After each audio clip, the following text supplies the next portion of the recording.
Northumberland Dark Skies, discovering Northumberland's dark skies. That should be working now. Yeah, we are live. We are live. Yay! Well done, Roy. Yay! Right, everybody. So it is working. Thank you. I am really sorry about that. To all my viewers. Deep breath.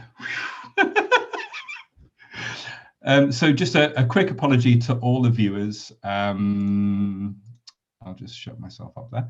A quick apology to all the viewers.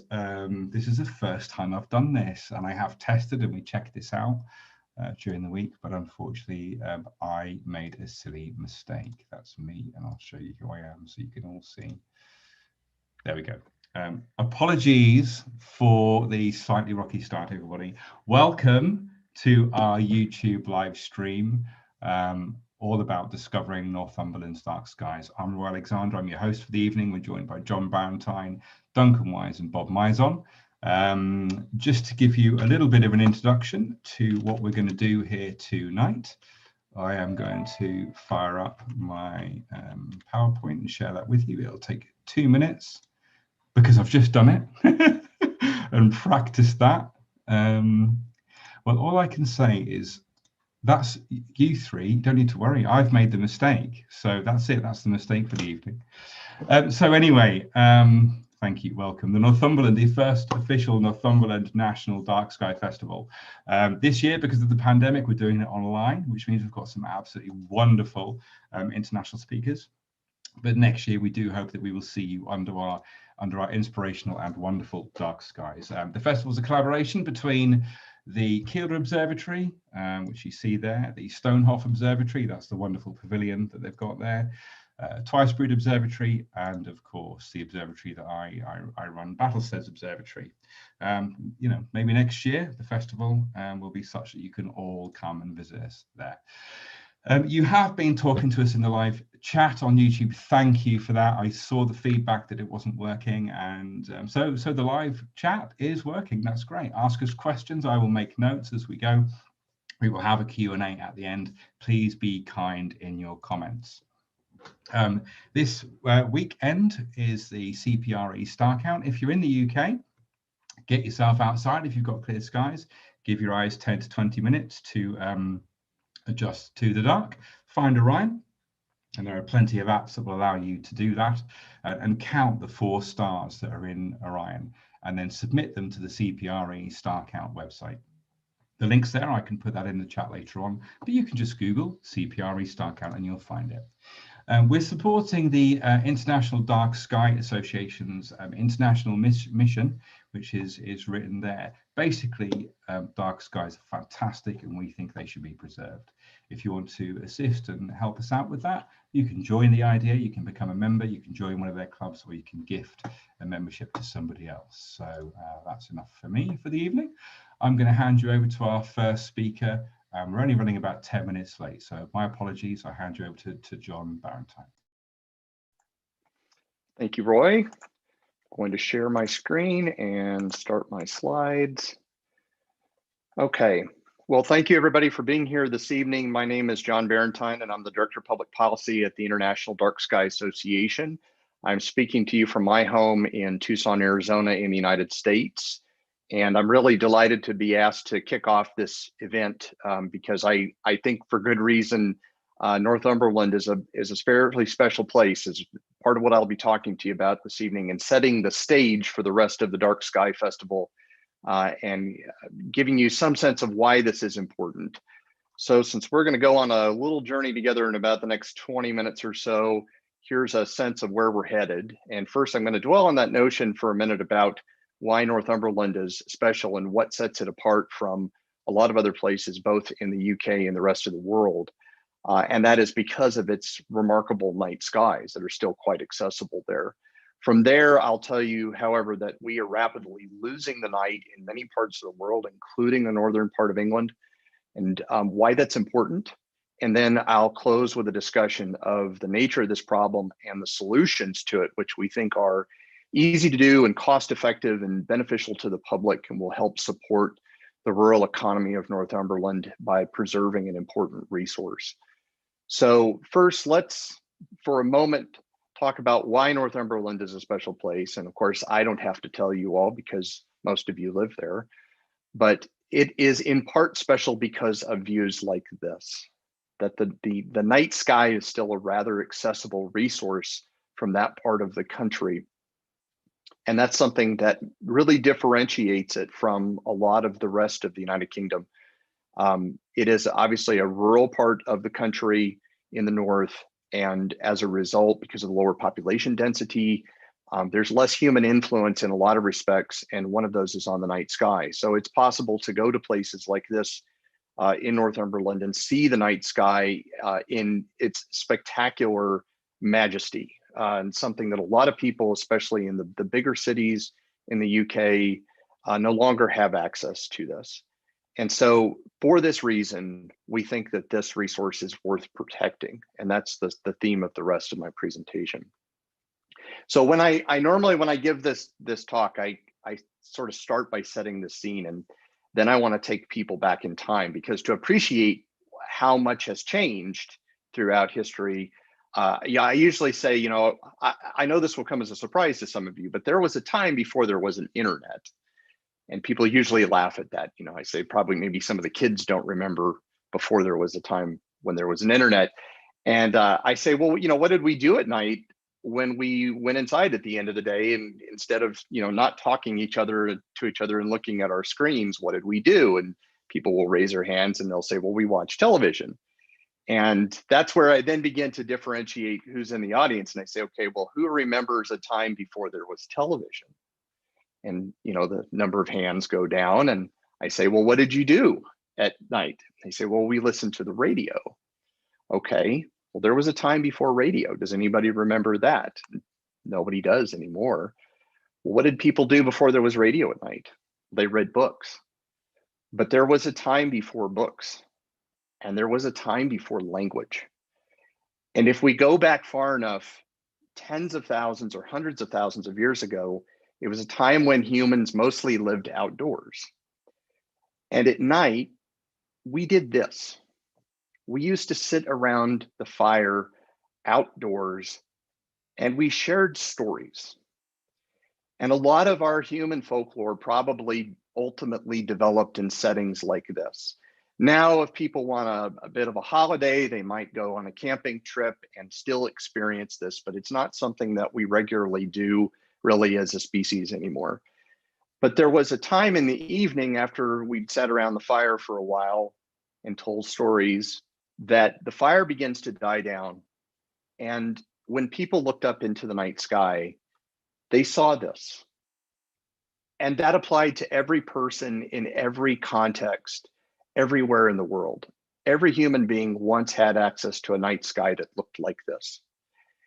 And as a result, our folklore kind of grew up with our experience of the night sky, and we began picking out patterns in the sky. And those are still familiar to us today as the constellations. And we have projected a lot of our own human desires and motivations and hopes and fears and dreams onto the night sky during the history of our time on this planet. And it is fair to say in many respects that we even placed our heroes in the night sky.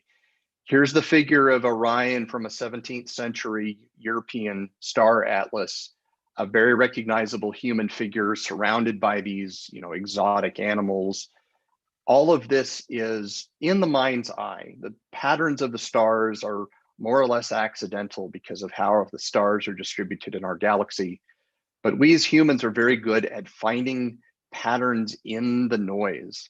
And for us, these became a meaningful platform onto which we projected our folklore.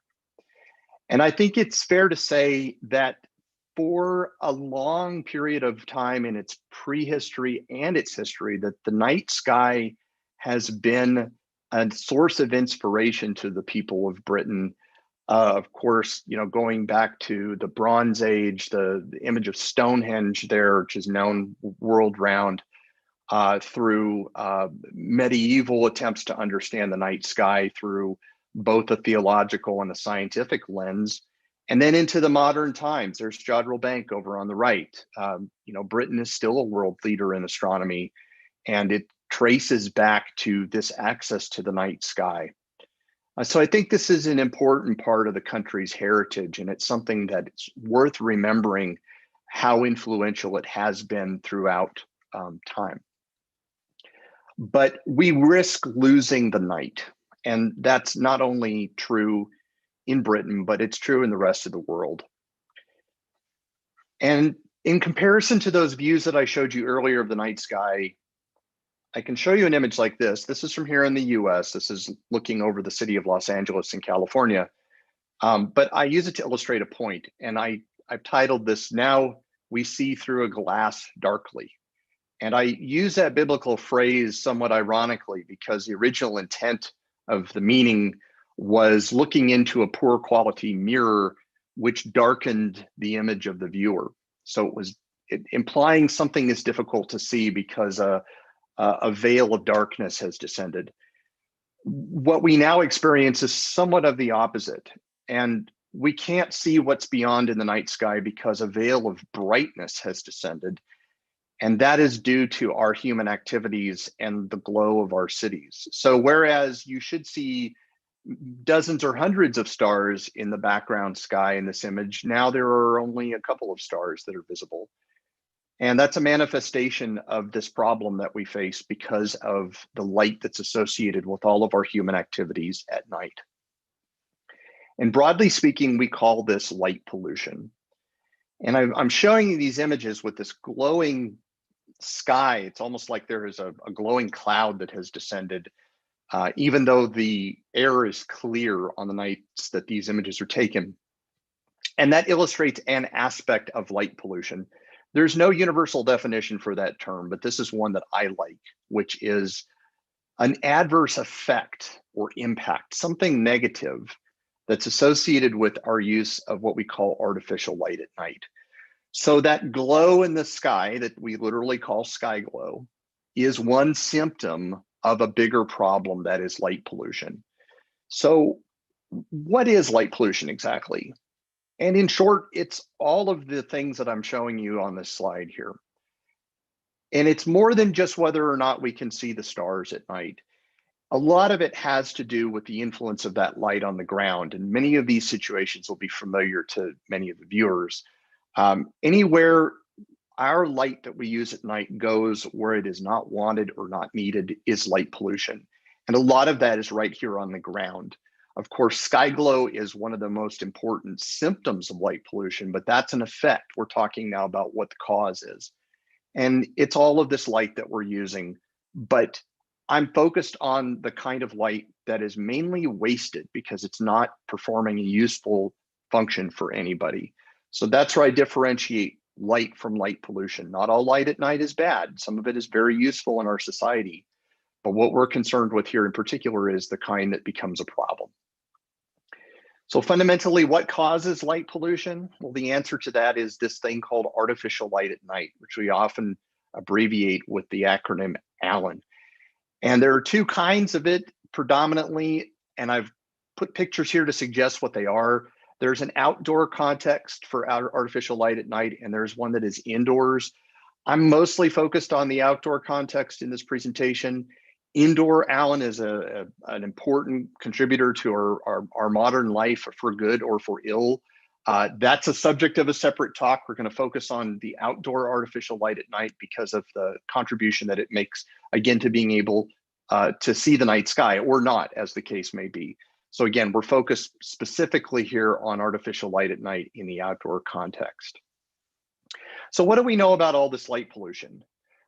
Well, here's some summary information that was published a few years ago about the number of people or the fraction of the population that is affected by light pollution in some way. And I think the most startling of these little facts is the last line that as of the mid-2010s, some 88% of Europe and half of our population here in the United States experience at night what amounts to a perpetual twilight.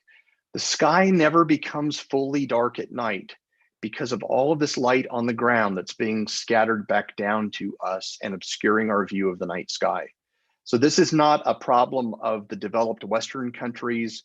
It's really a problem of the entire world, although it tends to be more concentrated in places where electrification happened decades ago and the light has already come, but it's not unique to our developed economies. In fact, the use of artificial light at night really is global. Here is a composite map of the world at night made by NASA here in the United States, stitched together from views from Earth orbit looking down from satellites that were compiled over the course of a year so that it looks like everywhere in the world is free of clouds and that it's night simultaneously. And all of that kind of gold colored light outlining the continents is human caused light. And you would think at first, maybe this is a map of population density around the world, but you'll notice that there's not nearly as much light, say in sub-Saharan Africa as there is in North America and Europe. But I guarantee you there are plenty of people there. There are over 1 billion people in sub-Saharan Africa, but their level of economic development is not quite what it is in the West. And in fact, that's where we're seeing this artificial light at night rising most rapidly now, is in the developing world. A little closer to Northumberland, here's a view of the northern part of England and southern Scotland. This is a map with an artificial set of colors laid over it. As those colors become warmer, it indicates more light in the night sky. So this is a model of the brightness of the night sky as seen from the ground. And you'll notice there's this wide belt across northern England and southern Scotland, defined by from the Galloway Forest in Scotland through Northumberland to the North Sea. And it's now hemmed in by the cities of southern Scotland and cities like Newcastle in northern England. The bluer colors here are where the night sky is still in relatively good condition, but over time, these regions are being increasingly squeezed by the light from the cities. And so as a problem, we can't ignore those distant cities because they will appear on the horizon, even in these dark areas. But that swath of blue running through the middle of the country is what sets these regions apart. So I'll wrap with a discussion of this problem and what the solutions are, because we really want to present this as forward-looking and something where we can make useful progress. We can retain darkness where it still exists and even promote its restoration in places where it has been lost. So one might ask why this is happening. Why did we end up with this phenomenon of light pollution and of sky glow? And I think it comes down to these three ideas. And fundamentally, there's a lot of wastefulness in terms of our use of artificial light at night. Again, making a distinction between waste and the legitimate light at night that we need in our modern world to enable our nighttime economy, and so people can see to move about safely at night. And what we're looking toward is trying to eliminate that waste. And we think that the waste results from a lack of mindfulness about a resource. And the resource in this case is artificial light. It's tied into a lot of other things too. It's not just about whether we can see the night sky. Why does this matter beyond astronomy? Well, it turns out that all of this wastefulness associated with light at night has implications for all of these subjects here. We know that it's detrimental to wildlife and the ecology. It has a distinct challenge to our sense of energy security as individual countries and the contribution of that energy demand to climate change. It interacts with traffic and public safety. We want our streets to be safe at night so that people can move about. And there's even some interaction with the issue of crime. A lot of people are concerned about the safety of their streets and their property. And we know that it's possible to go overboard with light, and at some point it's a matter of diminishing returns. So although there's maybe a little bit of a sense of security that comes with lighting in a very targeted sense, if you put too much light into the space and you design your lighting inappropriately, you might actually be undermining your sense of security. So know that this is a bigger issue than simply whether or not that we can see the stars. But in a rural region like Northumberland, given the international and rising interest in seeing the night sky, I think for Northumberland, what matters maybe the most is the potential benefit of this thing we call astrotourism that is growing by leaps and bounds across the world. There's a sense that when the COVID pandemic begins to end, that people, when they return to travel, are going to be interested in not only outdoor experiences, but unusual outdoor experiences, a little bit more adventure, and that nighttime tourism, which is a highly sustainable form of tourism, is one of the things that they will demand. And the benefit of this kind of tourism to your local economy is that, as we say, you can't drive through dark skies. To come and see the dark skies in Northumberland necessarily involves overnight stays, and those have an economic impact that we think is about 3 times higher than daytime only tourism. And for the benefit of the locals, all they need to do is ensure that the resource of dark night skies is protected, and that will keep the tourism coming. So we need to balance the need to provide the tourism infrastructure so people will come and spend their pounds and their pence with protecting the reason that they're coming in the first place. And we think there are sustainable ways to do this. So how do we solve this problem? And when I give this talk to a general audience, I always include this slide, which is the view of the Earth at night out the window of the International Space Station in a photograph taken by an astronaut. And I ask people in the audience if they know where this is, and I get all kinds of answers. Some people think that the glow off to the lower right is maybe Manhattan Island in New York, or maybe the real bright spot near the center is Hong Kong, and they're surrounded by ocean. And then I show them this overlay that indicates that the bright island is actually a peninsula, and that light is coming from South Korea. And the darkness above and to the left is a landmass, and that's the country of North Korea. And the reason for putting this up, and sometimes when I show what this is and people realize how dark North Korea is, sometimes you'll hear an audible gasp from the audience. And the reason I put this up is because this is not how we want to solve this problem. Our intent is not to take the world's lights away from it, and certainly not in some undemocratic fashion. If people choose dark skies and choose better lighting, we want them to do it because it is a choice and they realize that it's the right choice for them. So rather than saying, how do we solve this problem? I would ask instead, how do we realistically solve this problem? And we think it boils down to these 6 ideas. If we kept the light where we need it in the right quantity, putting it in the places and times where it is needed and otherwise reducing or eliminating its use, being mindful of the color of that light, because we know that very cool white, for example, LED lighting is most harmful to the nighttime environment, and simply being mindful and considerate of our neighbors by keeping our light on our own property, that we can really affect an important change in the trajectory of this issue right away, and that we can bring back darkness even where it has already been lost. So to come back to my original sentiment that Northumberland is a special place, I hope that you have a better sense of why that is in this context of not only what's happening around you in Britain, but in the rest of the world, and that we face an important challenge, but one that has distinct solutions that we think are cost-effective, are useful, will bring this resource back and help protect this element of Northumberland that is so special. And so I'll leave you with this idea that while Northumberland is a special place, that in certain regards, it is threatened. But if we bring some attention to the problem, we can solve it, and we can maintain views like this well into the future.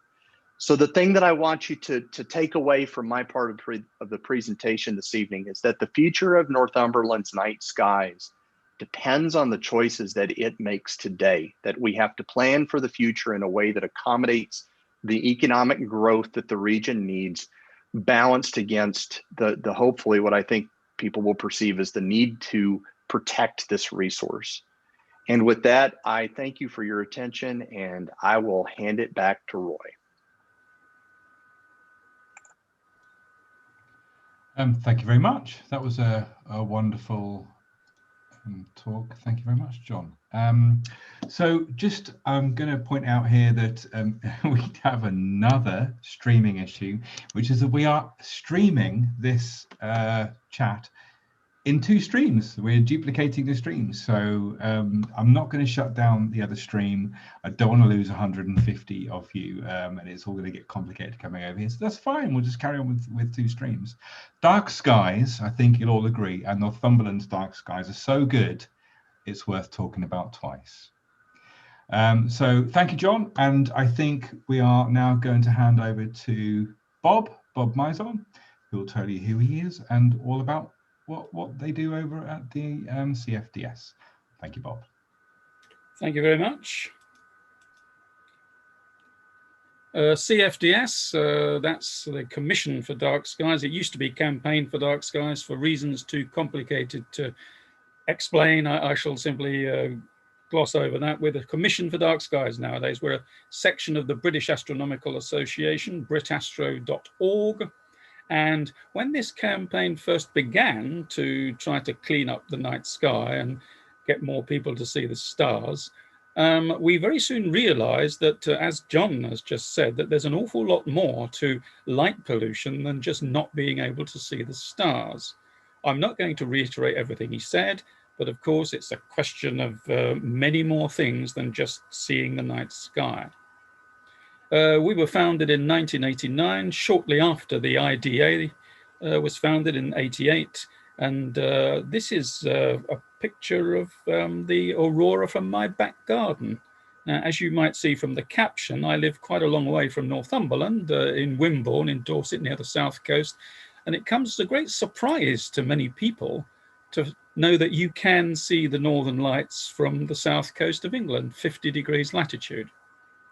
The reason you can't see it, of course, is that most of the people who live down there in Southampton, Brighton, Exeter, all these southern towns, is that, of course, light pollution has stolen this from them. The Commission for Dark Skies has a committee of 12. It's not just astronomers. We have physicists, we have engineers, we have statisticians, and among our 100 local representatives UK-wide, there are people from all sorts of different disciplines. Whose problem? A lot of people say, well, that's not really my problem because I live in a nice dark place and I can see the stars. But of course, John said, places are threatened by the progress of wasted light into dark areas. You're never really safe from light pollution. In the UK, there is no law to protect the night sky. Every other part of the environment is protected by law, but not the night sky. We've talked about light going skywards. Interestingly, it's light coming down, isn't it, sky glow, because it's scattered and reflected off billions of particles, droplets, aerosols in the atmosphere, and comes back down towards us. Light nuisance, as John referred to it as light trespass, this is a lot to do with our quality of life. As a commission, we received lots and lots of emails, even letters, you know, those old-fashioned things you might remember, talking about how distressed people are that they can't do much about light nuisance, light entering their premises and affecting their sleep. More of that later. Glare is the most safety-related aspect of light pollution, and with modern car headlights adding to the problem with their tremendous dazzle, that's another thing that's beginning to become quite noticeable to most people. I like to quote Ian Phillips, who's the chairman of the South Downs National Park, which is a dark sky reserve down in the south of England. He said, too much lighting isn't planned, it just happens. The incredible lack of regulation in this country on lighting standards is the thing that causes what Ian is talking about. Too much lighting isn't planned. There's no real policy on lighting with the government. There are standards and guidelines, but of course you can throw guidelines in the bin. What we need in this country, quite simply, is regulation of lighting by governmental decree. What's the picture? It's a car storage yard down here in Poole, Dorset. But you can't see the cars, can you? You can't see the villain stealing the catalytic converters and whatever else is worth having from inside the cars. He knows that they're anti-lights. So many lights are anti-lights. They conceal rather than revealing. Too much light, crime on the increase. And the waste of money from the lights of this installation is very obvious, isn't it? It's a cultural thing too. Just to repeat John's Stonehenge image, but what he didn't mention was that quite near Stonehenge now, on the UNESCO World Heritage Site, there's a golf driving range. Yes, a golf driving range. And over Britain's, Western Europe's most astronomically significant ancient monument, there is now the sky glow from nearby towns and that from a golf driving range. Believe it or not, there are ways to play golf that don't involve floodlights at all at night, but they don't seem to have heard of them. We've been working since our foundation with all levels of government, with DEFRA, the Department of the Environment, with MHCLG, the people who regulate planning law in this country, the Ministry of Housing, Communities and Local Government. We've been working with the CPRE, the Countryside Charity, who've done so much in this country to raise awareness of dark skies and light pollution. Bug Life, the invertebrate charity, who try to look after the interests of the smaller creatures of this world. National parks, AONBs, local dark sky schemes. We support all the IDA dark sky parks and their efforts. At the moment, some of us are doing measurements of the dark night sky in Cranbourne Chase area of outstanding natural beauty, which is a recently created dark sky reserve. We talk to the lighting professionals. They're not our enemies. They are the people who in the end will get the lighting right and install the right kind of stuff. But unfortunately, as I think recent satellite views based on Tucson, Arizona, where John's speaking from, as they showed, a lot of lighting isn't road lighting. A lot of the lighting that causes sky glow and lighting problems is sports lighting, private, domestic, commercial lighting, and there's really no regulation at all on that anywhere in this country. We have close links with campaigns in just about every other developed country in the world. This is the Astronomer Royal, Lord Rees. This is Andrew Griffith MP. He's the Member of Parliament for Arundel on the South Downs. And these two people are the chairs of the co-chairs of the all-party parliamentary group for dark skies. This is a new, relatively new set of MPs, about 25, I think, in number, who have presented the government after huge consultation with the CFDS, with all sorts of astronomical, environmental, engineering groups, the Institute of Lighting Professionals, the IDA, International Dark Sky Association. With the help of all these people, they've put 10 policies to the government. Look, this is what you should be doing. The government, of course, is rather busy at the moment with some very large issues, as I'm sure you're aware. But this is something that the government really needs to put their minds to. Other world countries have lighting laws. We have almost none, and it's our aim to support the APPG, and you can do this too, individually or as a member of a group or a club or a society, to push that message in Parliament. That's their webpage, and if you go to APPG Dark Skies, you can find an awful lot of information about what's going on in Parliament at the moment. It's not a lost cause there. We promote star quality lights, the ones that do the job down here and don't waste light upwards, outwards. We don't call for any switch-offs. Many local authorities in this country at the moment are switching off lights from 12 till 5 in the morning. It doesn't seem to have any effect at all on road accident statistics, and research shows that crime nearly always goes down when lights are switched off at night. But we don't call for lights to be switched off if they're necessary and environmentally friendly. We talk to members of Parliament. You may or may not recognise Robert Key, the former MP for Salisbury. That's Jessica Morden, MP for Newport in South Wales.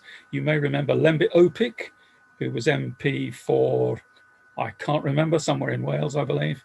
And that's my good friend Graham Bryant, who's giving Lembit a firm handshake because he was the first MP ever to raise the question of light pollution in the UK Parliament.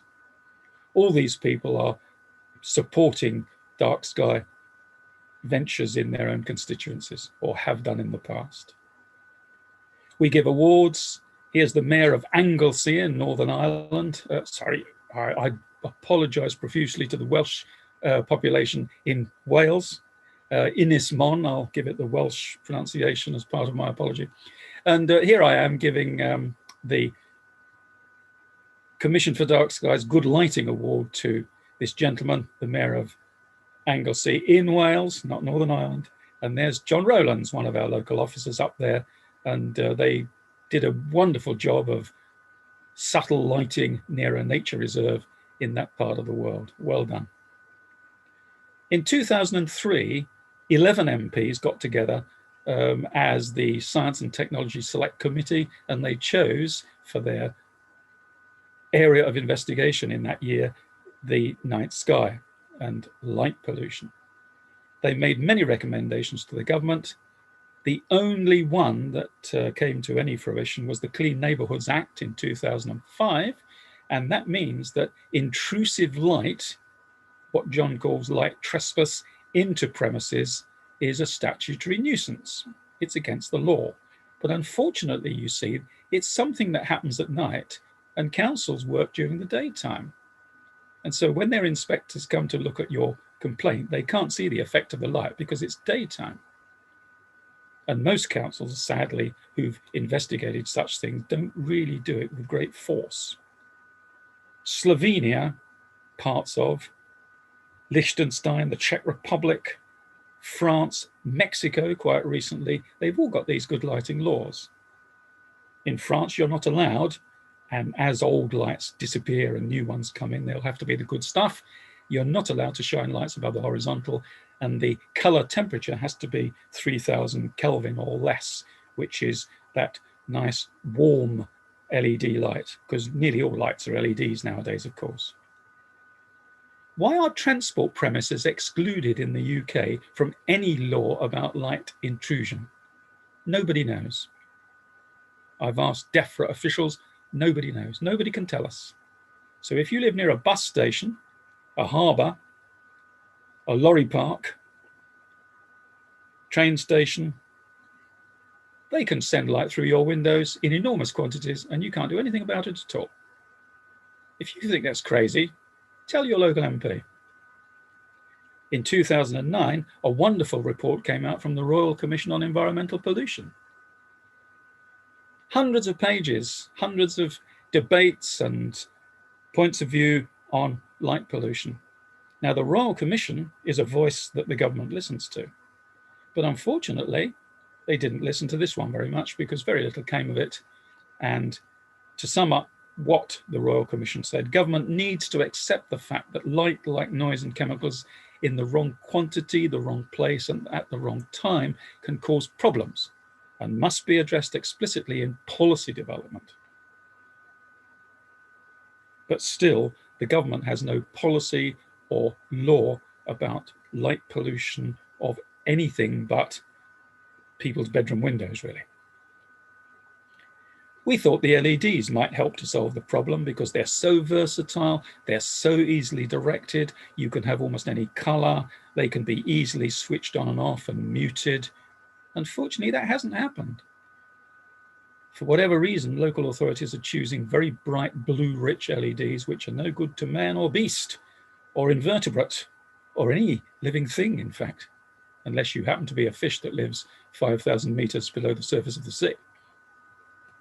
You can see here in this picture by our committee member, Chris Baddeley, that the old sodium lights in Hereford on the horizon here are being replaced by LEDs, but the sky glow hasn't disappeared. It's just changed color.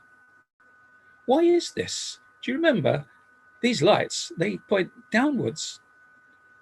The people who install these lights say, oh, they're night sky friendly. They point downwards. But if they're too bright, as most LED road lights are, the reflection from the ground goes straight into the night sky and causes the same old sky glow. It's just a different color. What are our priorities at the moment?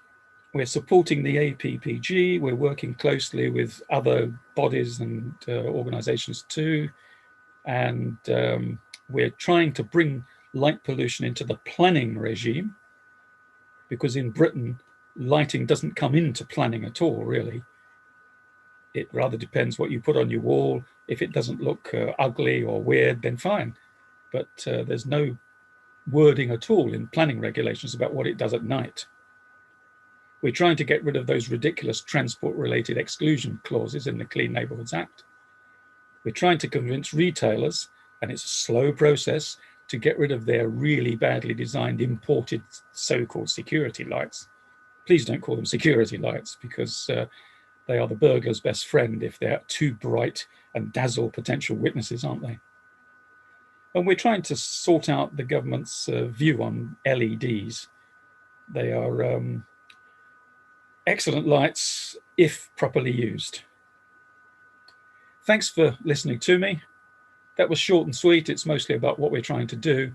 But of course, John's covered the beauties of the Northumberland night sky, and I'm sure Duncan is going to tell you a lot more about that.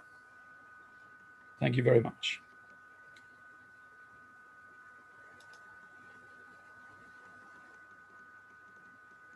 Thank you, Bob. That's a very interesting talk there. Lot of stuff there that I found really useful. And one of the things I really want to focus on, especially for people talking in the chat, there's a lot of people talking in the chat about kind of, you know, wherever they are in the world having problems with councils and light pollution. A couple of times Bob mentioned the phrase light trespass. And basically, if you want to get your local council in on dealing with light pollution where you live, maybe it's shining through your windows or into your back garden, you need to write them a letter or give them a ring and just mention that you have something called light trespass. And that will normally get the gears turning, and they'll normally spring into action. So our final speaker for the evening, and then we'll do some Q&A, is Duncan Wise. Duncan Wise represents the Northumberland National Park, and so people who up until now have been desperately waiting to hear all about Northumberland, I hand over to you, Duncan.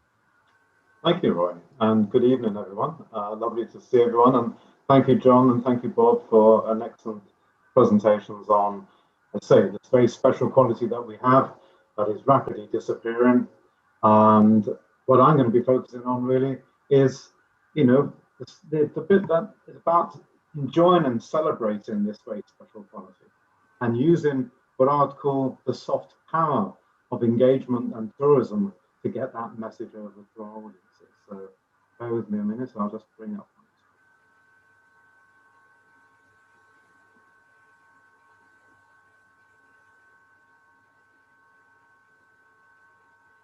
Lovely. Hopefully you can all see that. First of all, I'm not an astronomer. You know, my background is in sort of heritage conservation, environmental conservation, and I've really the relative new boy on the block, as it were. So, and it's been a journey that I've certainly learned a huge amount in the last 10 years. So I'm going to give you a bit of introduction. If you're not familiar with Northumberland National Park, we are one of 15 national parks right across Great Britain, the most northern one in England, and as I say, we are probably the least populated and probably the least visited. We have about 1.5 million visitors a year, and we have a resident population of less than 2,000 people, which is why our skies are so dark. And as I say, we've got the famous Hadrian's Wall in the south, which most people have heard about, and that's where most of our visitors go. But if you go further north, you've got the joys of the Cheviot Hills, Simonside Hills, North Tyne and Reed valleys. Wonderful areas to explore, and you can guarantee that, you know, you'll be able to enjoy these with very few people getting in the way. It's a place that people go to escape and enjoy. This is a map showing obviously some of the similar maps that you've seen so far already about the light pollution. And you can see there are a couple of frames here, one from 1993 compared to 2000. You can see the increase in light pollution that has grown. And if you overlay the darkest areas of Great Britain with the affected landscapes, you can see they more or less fit into each other. So really the AONBs and national park areas, these are the best places to enjoy our dark skies. And then going back to where we are in the north of England, you've got this wonderful black velvet collar going right across Great Britain here. You've got the Galloway Forest that secured dark sky park status. You've got Moffat Dark Sky Community, and then there you have the national park, and you've got the North Pennines to the south. But we are literally wedged between Midlothian up in Scotland and Tyne and Wear, and we've got this wonderful natural quality, which again, you know, if you only have to think, this is an area that in history for 300 years was basically a turbulent war zone, with the border reivers sort of making sure that nothing really built could survive. What I'm going to do now is I'm going to take you on a bit of a journey, really, a journey to where we are now. And I have to say, like all good things, it starts with individuals, passionate local astronomers who, for whatever reason, realized they couldn't come out and do any stargazing in their own hometowns and cities. So they came out and discovered Kielder Forest. And they came out time and time again. They traveled long distances. They set up star parties. And very soon they came together to decide this would be a great place to build an observatory. And in 2008, they secured some funding to build Kielder Observatory, which is Britain's largest public observatory. This is a place where the public are welcome. And their star camps, as I say, are still going on. They run 2 a year. They attract a large number of people who travel up in their camper vans. They pitch up, they get all their equipment out, and they take wonderful images like this. And this is what they've come to see. But now we have Kielder Observatory. Kielder Observatory is a striking building. It has, you know, square turrets. It's not the traditional sort of domed observatory that you might be familiar with. It was a result of a successful art competition, and Charles Barkley Architects in London were the successful architects. And it started off with the expectation that it may just attract maybe a dozen or so events per year. It's now running over 600 events a year. It's phenomenally successful. And because it's quite remote, it's quite a journey to get there. You have to travel up through the forest. It takes you about an hour and a half to travel out from Tyneside. So the journey to this destination in the middle of the forest, overlooking Kielder Reservoir, is fascinating and is worth talking about in the office afterwards. We came, as I say, relatively late to this sort of campaign. We knew that we had some wonderful dark skies, and certainly some amateur astronomers, certainly the Newcastle Astronomy Society, used to come out, and they still do, to certain places along Hadrian's Wall. And we realized that we had a very special quality. And we felt, well, rather than doing something on our own, we knew that Kielder Forest, which is not in the national park, let's join forces, let's pool our resources, and make a joint application to the International Dark Sky Association to secure some kind of protected status. And after about 18 months of work, taking sky quality meter readings, engaging with the communities, we secured the status. It was a fantastic and very joyous event. We got gold tier International Dark Sky Park status, which means we are one of the darkest places. Northumberland has the most pristine dark skies, and this kind of confirmed it. And it's about 1,600 square kilometers. It's a rather large area, but with about 2,200 people living there. So we now have a responsibility to make sure that that place and that area stays dark. But what I'd like to talk about really is the impact of having this designation. We were completely taken by surprise. The media coverage of us securing this designation was worldwide. We suddenly saw a lot more people who are already coming to Kielder Observatory. We saw their bookings surge. We saw other protected landscapes beginning to sort of lift their heads up and say, what's happening up in the north here? Maybe it's something we should be following. So we weren't complacent about just getting the designation. We felt, well, right, this is a platform we really need to build on. So we started creating more places for people to go out and view the night sky at any time. So these dark sky discovery sites, which were invented by the Dark Sky Discovery project, enabled us to sort of identify car parks and places around the national park to observe the night sky. And Stonehalf Stargazing Pavilion was one of the first. Wonderful collaboration between the architectural students at Newcastle University working with the Forestry Commission. They created this beautifully timber-built observing station. They then decided to continue the same idea and design 2 more very striking buildings, warm rooms, places that you can actually go and keep warm, because stargazing, especially in this part of the world, is a cold activity and you need to keep warm. But the culmination really was probably the second observatory, Battlestead Observatory, working with Roy's Astro Ventures. This award-winning green hotel decided that they would build literally an observatory in their backyard. And now you can go and enjoy a wonderful stay at this hotel and then take your beer out and enjoy a wonderful view of the night sky with Roy and his team. And so, you know, they have sort of tapped into this zeitgeist and are now running a program throughout the year with about 400 events a year. We then secured some more funding to say, right, okay, we've got these places on the ground. We now need to develop and create more capacity. We need more star makers, people who are confident about giving talks and presentations.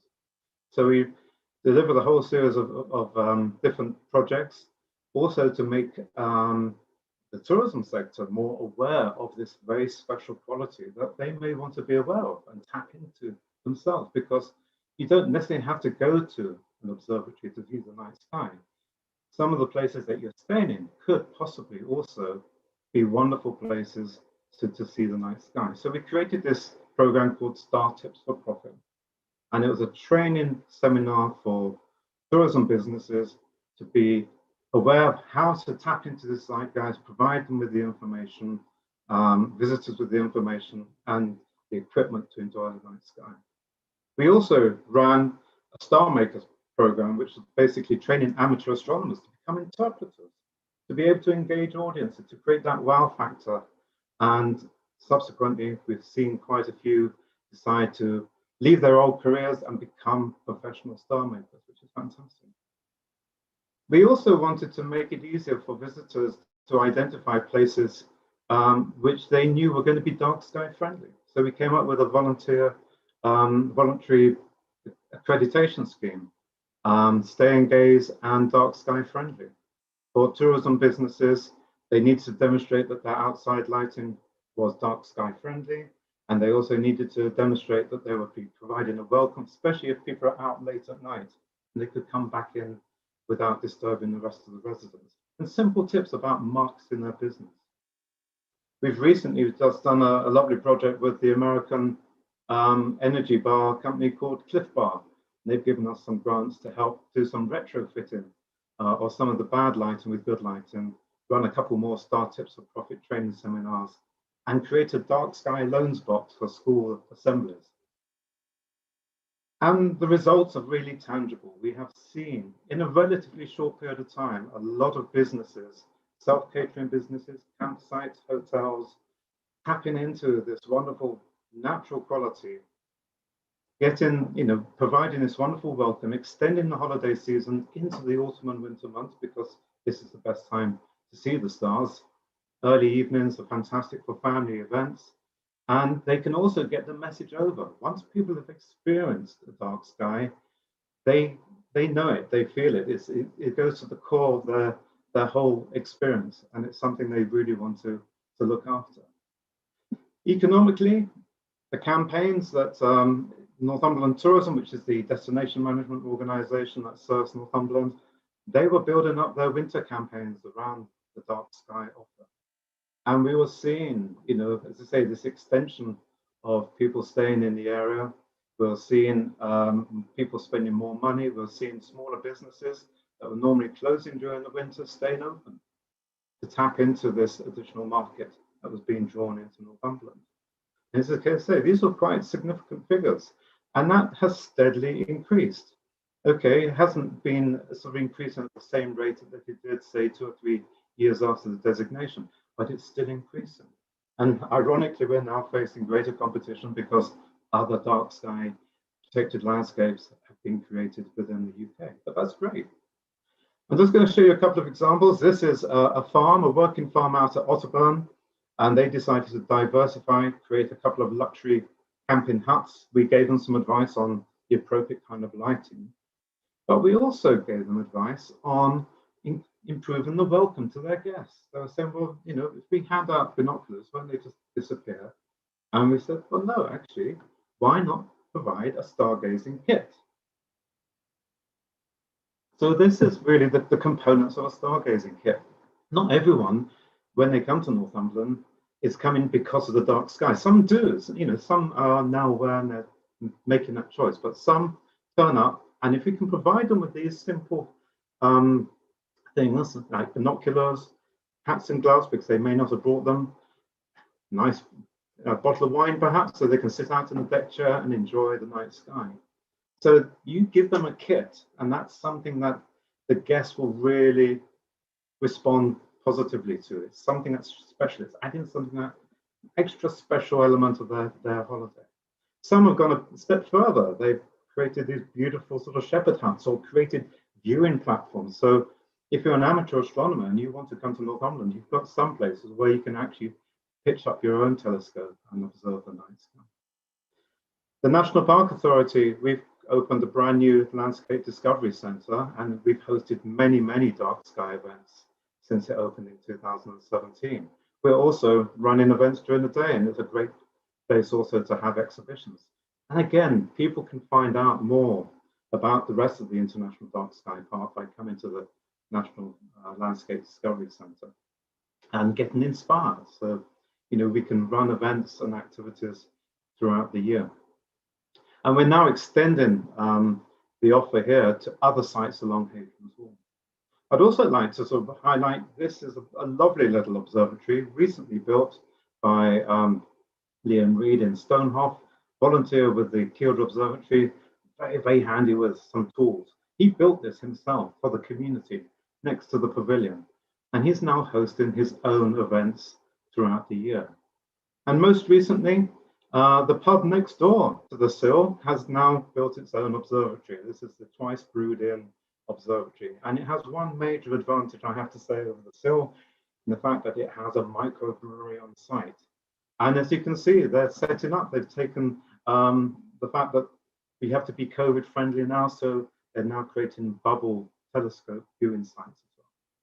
But this is the thing I would like to sort of, you know, we did some economic impact research quite recently, and the amazing news is that Astrotourism is now worth 25 million to the visitor economy of this region. You know, within a very short period of time, since the opening of Kielder Observatory in 2008, since getting the designation in 2013, we have just seen this snowball of activity just grow and grow and grow, and it's building up momentum. And other places are now beginning to see what we're doing and trying to emulate it and replicate it. But as I say, it's not just about making money, it's about providing quality experiences that you engage visitors about the dark skies and get them to be aware of why they're so special, why they need to be conserved. And so I'd like to just end with this slide here, which is, these are the current trends I think we really need to be aware of. People are reconnecting with nature. Lockdown, people are discovering what's in their backyard, they're interested in wildlife, they're interested in things that are natural and real. There's a demand for authentic visitor experiences. Regenerative tourism, we're calling it. Increase in online and backyard astronomy. And as Bob was saying, we've now got the APPG for dark skies. And as I say, it is up to us to use every opportunity possible to promote the reason why we need to conserve our dark skies, as well as giving them an entertaining experience and giving them something that they can take away as a lifelong memory. They also need to know that, you know, this kind of pollution is reversible. You know, it's not like a sort of chemical incident where it might take many years to undo the damage. Light pollution can be reversed quite easily. So thank you very much indeed, and I'd be happy to join the rest of the group and answer any questions about Northampton. So that's quite a rapid run through, but happy to expand any question. Thank you very much, Duncan. I just wanted to talk about Liam, actually. He's done such a good job up there at Stonehoff Astronomy, which is their Facebook page is Stonehoff Astronomy, although we've been calling them Stonehoff Observatory. He has built all of that there. But if you want to find them on Facebook, it's Stonehoff Astronomy.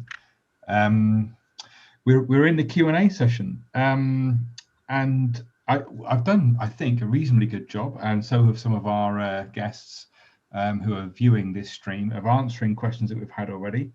And at the minute, there aren't any questions at all that are firing up in the live chat. So I wondered if any. I've got one, Roy.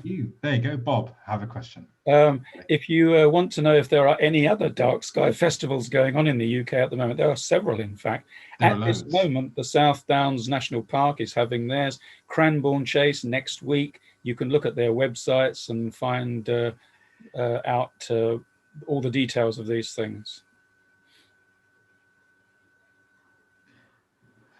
Absolutely true. So we have had a couple of comments, which is that a couple of people were expecting to have this evening's talk really just lots and lots and lots of pictures and discussions about Northumberland specifically. And all I want to say to you viewers is sorry about that, but if you join us on a week on Sunday when we have our astronomer chat with Northumberland astronomers, we're going to be inviting astronomers to share their favorite images and pictures, so that might be the best stream for you. What I did enjoy about Duncan's talk particularly was the fact that there are now so many places in Northumberland that you can come to do dark sky observing. I would encourage and urge you to get online, Google about the place, go to the Northumberland National Park website and look for those places yourself. We have a question actually as well. Due to restrictions, has a reduction in air travel has a positive effect on dark skies? As in, has there been less pollution, making it easier to see stars? And I wonder maybe, John, that might be up your street, that kind of question. So we've had the lockdown, people aren't driving around, things are shut down. Has it affected light pollution temporarily? There is actually a little bit of published research on this, Roy, that has just come out in the last few months. And in particular, looking at, not in the UK, but looking at cities in China that were subject to the earliest lockdowns. And then a more recent study that looked at the city of Granada in southern Spain. And they both found that lockdowns reduce light pollution.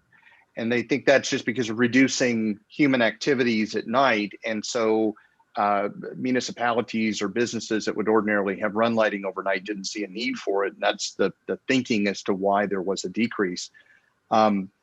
It has been asked whether air travel, for example, think of the contrails behind aircraft, which contribute to the overall cloudiness of the sky. There's been certainly some reduction in that. We don't know exactly if it has impacted light pollution, but we think perhaps it has. And similarly, we don't know for certain, but just an overall reduction in air pollution in certain cities is observed during lockdown as a result of a scaling back of industrial activities. And we do know from other outlets that there's a connection or some kind of a nexus between air pollution and light pollution in terms of scattering more or less light from the ground back down toward us. And so we think it's possible that the sky got maybe a little bit darker during some lockdowns as a reduction of air pollution took place. Yes, I would agree with that. I've had comments from a lot of people, they're not all astronomers, saying that they think the stars just look brighter these days. And I think it's got a lot to do myself with contrails from aircraft being reduced. Yeah, I agree with that. Now, listen, so a couple more questions, a very quick one. Now, that question I am hoping answered Leslie Booth. I'm hoping that answered you. We have had the question. Now, this has been asked twice by Richard Bruns. John Barentine, are you associated with Lemon Observatory?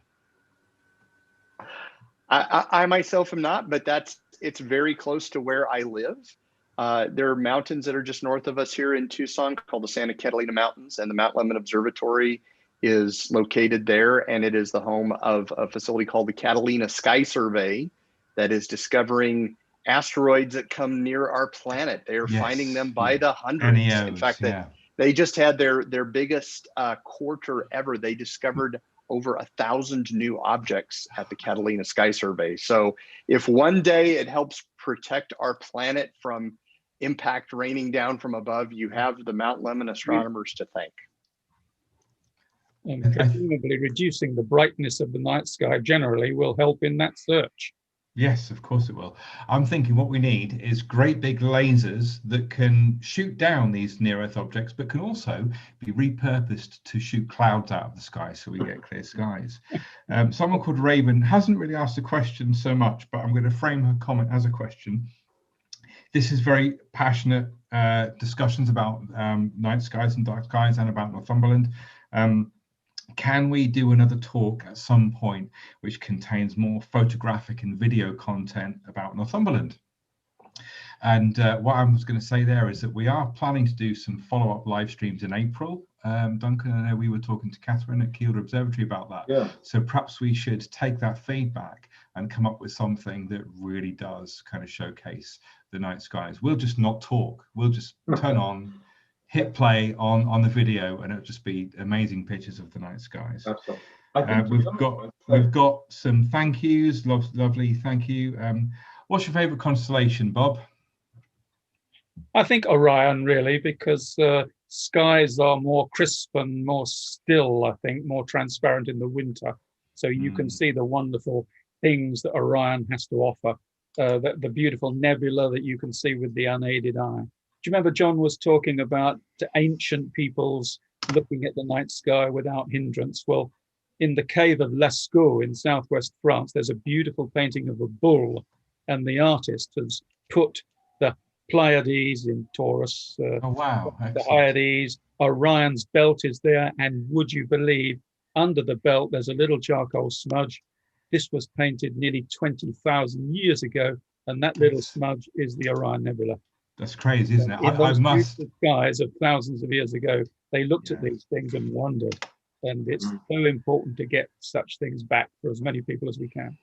I've got to agree with you for pretty much the same reasons. But the one thing about Orion for me is when it comes to kind of mid to late autumn and you start to see Orion rising at a reasonably sociable time of the evening, you know that the dark skies are coming. Raven, you've asked me a question, and yes, it is. You are correct, it is. So Duncan, what's your favorite constellation?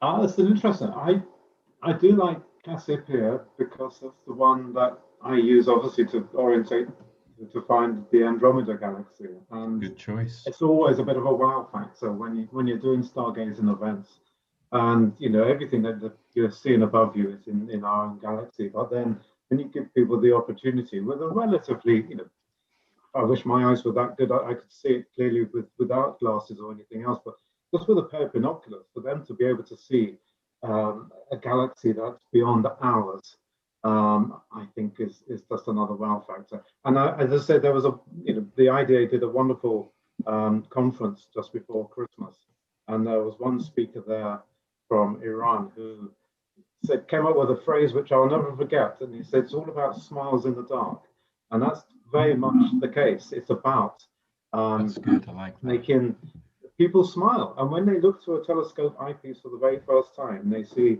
you know, a wonderful crystal clear image of the moon, or they see Saturn, or they see Jupiter. Yeah. And that sticks with them. That's like seeing, you know, a red squirrel coming down a tree or a badger coming out of a set. You know, it's that kind of wow moment. You're connecting with something that is bigger than everything else, and I think I suppose that's why I probably like Cassiopeia.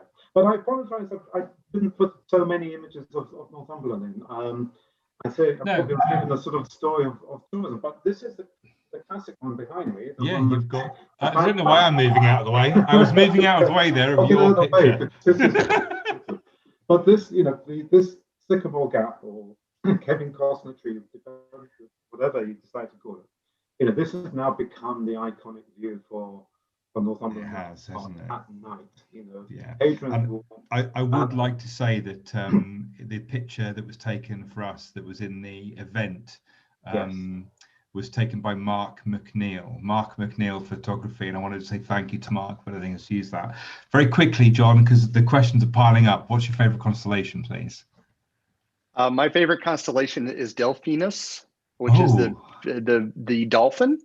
And from here in Tucson, we're at a latitude of about 30 degrees north. So the Milky Way is very high in the summer. And that's usually our best season for stargazing because our weather is the best and the air is clearest. And at night, you can see it looks like the figure, little 5 stars, little sort of dolphin-like creature swimming along the Milky Way. And that's my favorite. Great, thank you. Listen, I've got 5 questions that I'm going to fire off answers to really quickly. Margaret C, short of buying a telescope, what size binoculars are best for looking at the night sky? Sir Patrick Moore, who was a gentleman who knew a little bit about astronomy, you may have heard of him, suggested that you need 10 times magnification binoculars and 50 millimeter apertures. That's 10 by 50. And you can buy really good ones of those for 20 quid from Lidl or Aldi when they do them, or 40 or 50 quid online. So that was the answer to that question. Where would you recommend, this is Chris Eek, I hope I've got your name right there, Eek. Where would you recommend for stargazing outside or visiting an observatory, please? So I'm going to give you 2 pointers here. One is, find out if there's a local astronomical society near you, wherever you are. I mean, obviously I'm going to say, come to Battlestead Observatory, visit Kielder Observatory and Stonehoff and Twice Brood Observatory, but they might not be quite as easily accessible for you. So wherever you are, find a local astronomical society and go and join up with them. And in terms of where would I recommend for stargazing outside, I would say just wherever you are and wherever the urge takes you. I live in Central Gateshead. The light pollution here is not great, but on a good clear moonless night I can see the Andromeda Galaxy with binoculars from my back garden. So wherever you are, you stargaze. Right, Che McGarvey Gill, are there good indicators such as being able to see certain stars, etc., that indicate good star visibility, if not dark skies? Now, if we're talking about naked eye, there are 2 things you need to be looking for. One is the double cluster, and that's just left of Duncan's favorite constellation, Cassiopeia, which is a W shape in the sky, and the one I've just mentioned, Andromeda. If you can see either of those naked eye, then you are in a place where there are at least reasonable dark skies. Ellie Cawthorne, how much prior knowledge of astronomy do you need to enjoy visiting the observatories in Northumberland? I've never used a telescope before, thank you. None whatsoever. And I can't speak for any, but I can speak for Kielder because I used to work at Kielder Observatory. So what I can say is that the vast majority of our guests have a bit of an interest in it, but are absolute newbies. So just get yourself along and just enjoy. So let me just question. John, thank you for answering the question. I think so. Someone's asking about COVID restrictions, and I think that unfortunately the rules are that at the minute you are not allowed up until to the dark skies of Northumberland with camera due to COVID and all of that kind of stuff. But you know, what I would say is there are going to be places near where you live, maybe a local park or a big, you know, I say well-lit car park, and when I say well-lit, I mean one that's lit in a positive way. I once ran a course at Newcastle College on astronomy a lot of, years ago now, and we set up 10-inch Dobsonian telescopes in the car park, and we were able to see the Andromeda Nebula really well through these telescopes because the lighting in the car park had been really well thought through. So we just picked a dark spot and away we went. Right.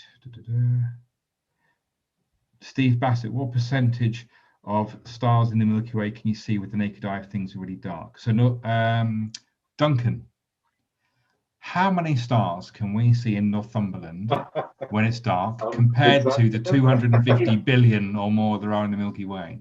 I think, but rule of thumb is, as I say, you know, if you're in a heavily polluted city, you probably can only see half a dozen stars clearly, perhaps. But we tend to say when you come out onto Hadrian's Wall, you can certainly see more than 2,000. And you know, the difference is enormous. As I say, you just need to get away from street lighting or any artificial light at night.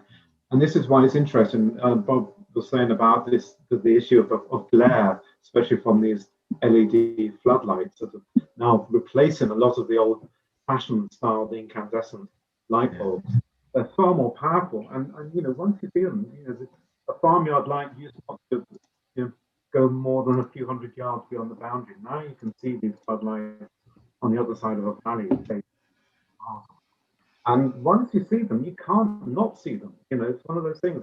And this is what we find with the visitors who are coming to our stargazing events. Once you start pointing out lights on buildings around the countryside, they suddenly see them and they suddenly resent them. Yeah. It's about just taking some simple measures, tipping them down, angling them down so that the light is down on the ground rather than lighting up the sky. Exactly. So they get the message. Exactly. Quick thumbs up or thumbs down or thumbs in the middle from all of you, please, to this question. What do we think of the Starlink satellites? I'm kind of like, Duncan, you've got to have an opinion. No, I know not too much about them, I think, but no, it's just I think on the one hand, it's going up. It's great that we're trying to bring the internet to the world, and it would be nice if Elon Musk was working within those countries and with those governments and people for them to create their own infrastructures, I think. But I think the world of astronomy, particularly the professional and the academic astronomers, is really struggling with them. Great set of talk. Thank you very much. Wasn't what I expected. I thought we were going to see more images. However, the talks are very interesting. Thank you very much. Looking forward to future presentations. Doug Wells, a question from Doug Wells. You do not need prior experience of your own equipment to enjoy a star party. If you want a star party, COVID restrictions allowing, get some friends and family together. Allow your eyes to get 10 to 20 minutes to adjust to the dark, and just look up, stay warm, wrap up warm, unless you happen to be living in Arizona like John is, in which case you go out and do it in your shorts and t-shirt. Love the prehistory references, so thank you for that. I think that was Bob. Lots of positive comments. No more questions, I think. Can I quickly... Hold on. Sorry. Okay, this is a good one. And actually, Bob, well, anybody really, put your hand up if you want to answer this question. As red light is used for astronomy viewing, if we replaced all the streetlights with red light, what would happen to light pollution? Who wants to answer that? People wouldn't like it. No. Be like Halloween every night, wouldn't it? Yeah. I think orange was a very popular color. I mean, we've just left the age of sodium lighting, and people have said many times to me, I wish we had the old orange lights back. They were so sort of comfortable that they weren't like, I think John once used the term prison yard lighting, didn't you? They were sort of more embrace the night a bit better, I think. Yeah. Most of them weren't very well directed, unfortunately. I think you're right. I mean, the thing about the LED lights is a lot of councils have rushed to buy them and get them in for all the right reasons, but made the wrong decisions, and they're too bright, they're too blue, and the light is spilling out into the wrong areas. But when you look at Northumberland, for example, and the steps they've taken to kind of lead the way in terms of lighting, many councils are getting the right idea and are now starting to take action on that. Sean Thomas, what are the interesting night sky opportunities coming up in the next few weeks? Sean, that is a question I could spend the next 2 hours answering for you. And what I'm going to suggest you do, Sean, is subscribe to Steve Tonkin's Binocular newsletter. It's free. But also get yourself All About Space magazine, or buy Sky at Night magazine, or do what I do and do all three of those things. Steve Davis has said, would a good pair of binoculars be a better start to astronomy than a similarly priced telescope? And I think we can all give that a thumbs up. Absolutely, yeah.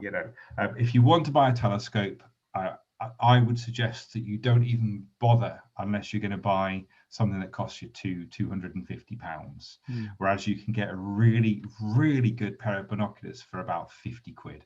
Or if you're lucky and you go to Lidl, hashtag Lidl surprises, you can get, sometimes they do binoculars for about £20. Yes, but be careful. My mum always used to say, you get what you pay for. And cheap binoculars are quite often not very good. True. What I would say though with that though, Bob, is if you can afford to buy binoculars for 50 quid, then go out and do it.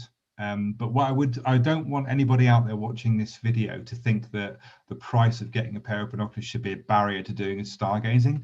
One of the things I did year before last, actually 2019, was I reviewed and investigated children's binoculars, the kind of binoculars that you find like toy binoculars. And if you go somewhere like Amazon, or you go online to another shop and you spend about £10 on a pair of children's binoculars, you're actually going to get a decent little pair of binoculars that you can use. So I agree with you, completely right. If you can afford it, buy a really decent pair of binoculars. But if you can't, just buy what you can afford and get out there and give it a go. I think we're running out of questions now. If I can add one thing, Roy, please, to the binocular. Please do, Bob. Yeah. If you do have binoculars that are at all heavy, even 10 by 50s can be heavy, make sure that you mount them in some way.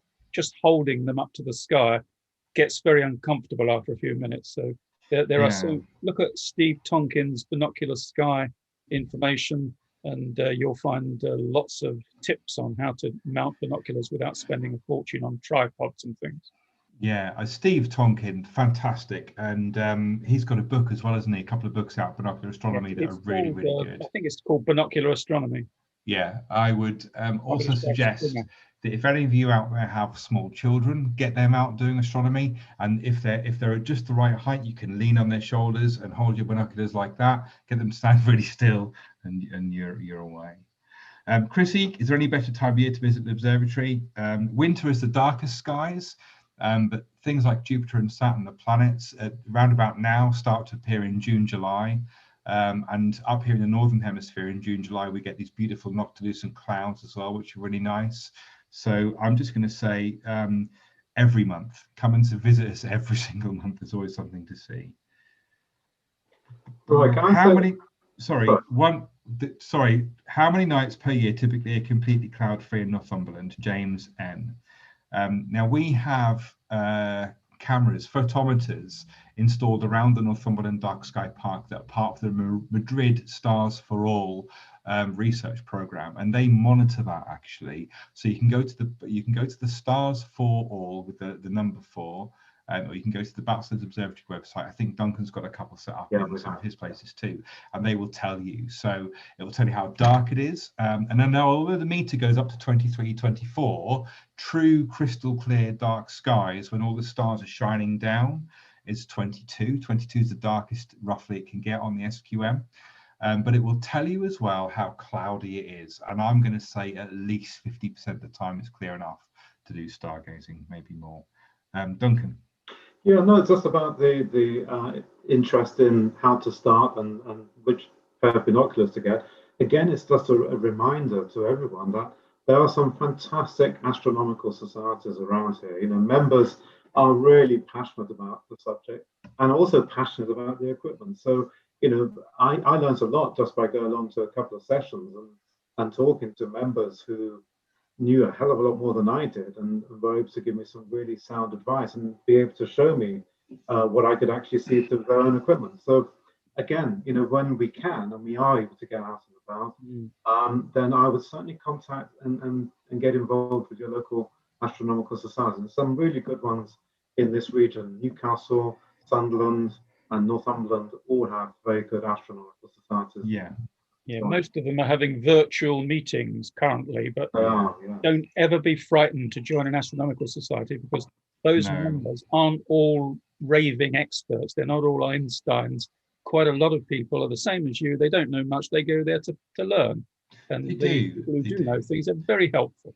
Yeah, I mean, one of our astronomers at the Battlefield Observatory, the manager of the observatory actually is Chris Duffy. He's the chairperson of Sunderland Astronomical Society, and they're always trying to push to get more diversity within their membership.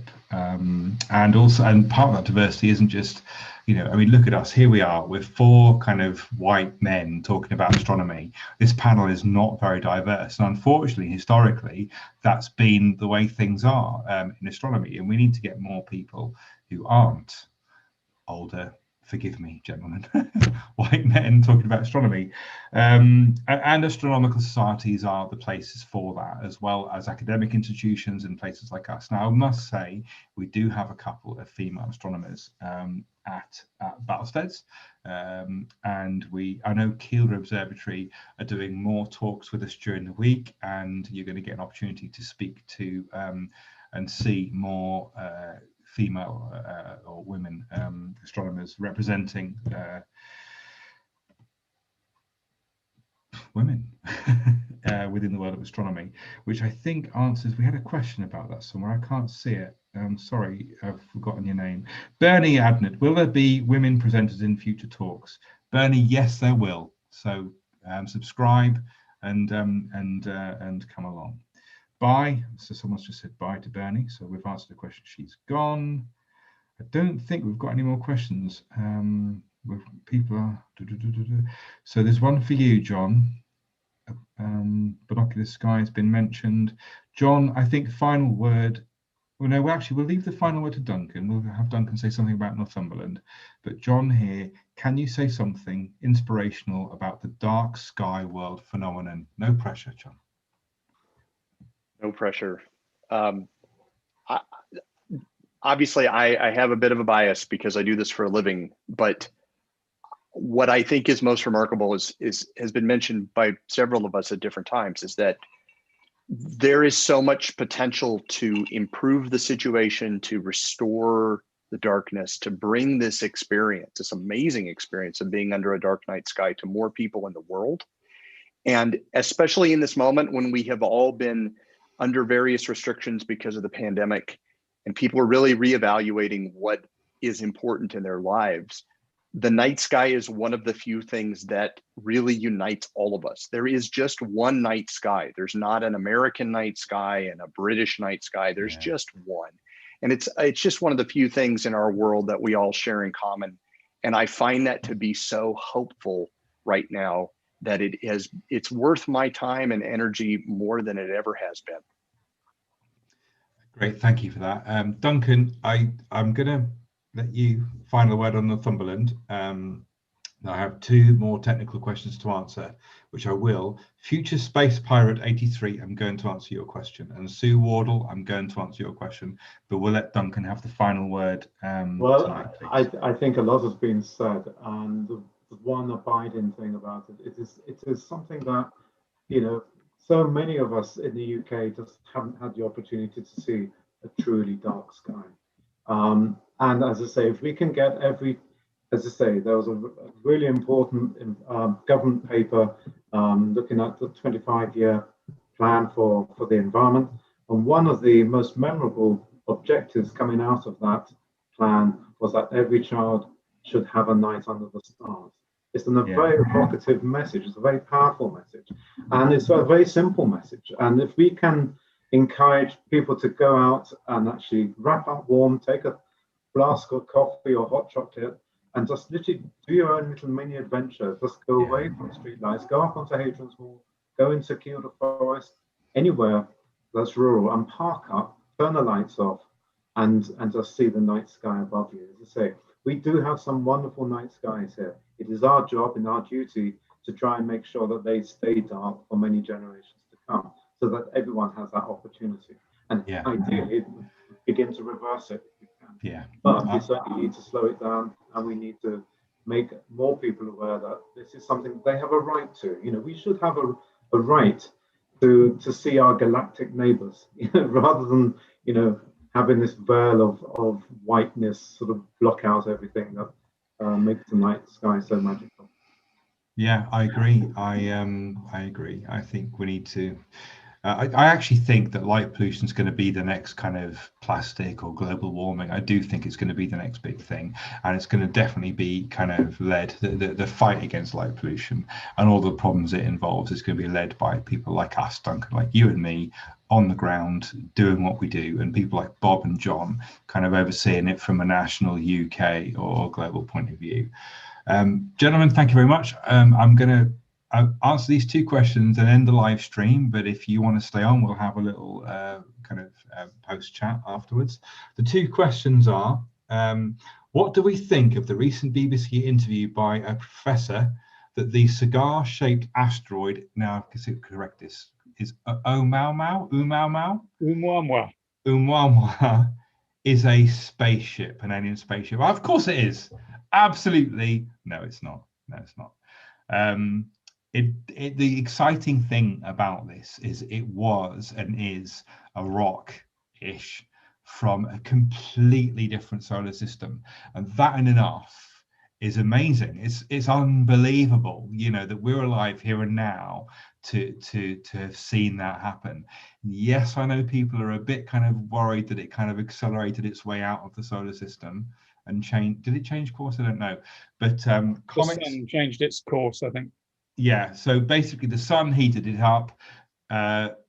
Basically it kind of, the heat made gas kind of come off the back of it, which acted a bit like a rocket engine and applied a bit of force to the rock and changed its velocity. So I don't think it's an alien. I mean, what do you think, John? Alien, thumbs up. Exciting space rock. Yeah, no. If it had been an alien spacecraft, it wouldn't have whizzed off out of the solar system. No. Hey, there's an inhabited planet there. Let's have a quick look at it. You know? It would have stopped. It would have done that, Bob. It would have taken a quick look. It would have seen what happened, what was going on last year, and then they'd have just gone. Yeah, they would have run away then. Yeah. Final question from Sue Wardle. And thank you for your patience, Sue. Can you recommend a good stargazing app? So if you're talking about your computer, if you're on a desktop or a laptop, you want to download something called Stellarium. If you've got an Android phone, just type in Sky Map, and that's really good. And if you've got an iPhone, Starwalk or Sky Safari are really good as well. So I think that's it. Thank you very much for all of you speaking with us tonight. John, Duncan and Bob, really appreciate you coming along tonight at such short notice as well. We had about 1,700 people viewing. So I just want to thank all of you who came along and watched. Thank you very much for that. Don't forget to head along to the IDA's website and see what you can do to help out with light pollution and how you can join in, whether it be by donation or getting involved locally. Don't forget to look up Kielder Observatory, Battlested Observatory, Twice Brewed Observatory and Stonehoff Observatory on all your favorite social media channels. Whatever you do, whenever the skies are clear, don't forget to get outside and look up. And thank you very much for joining us. Bye-bye.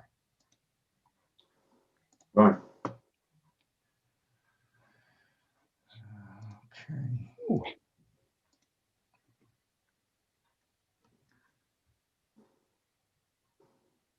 Don't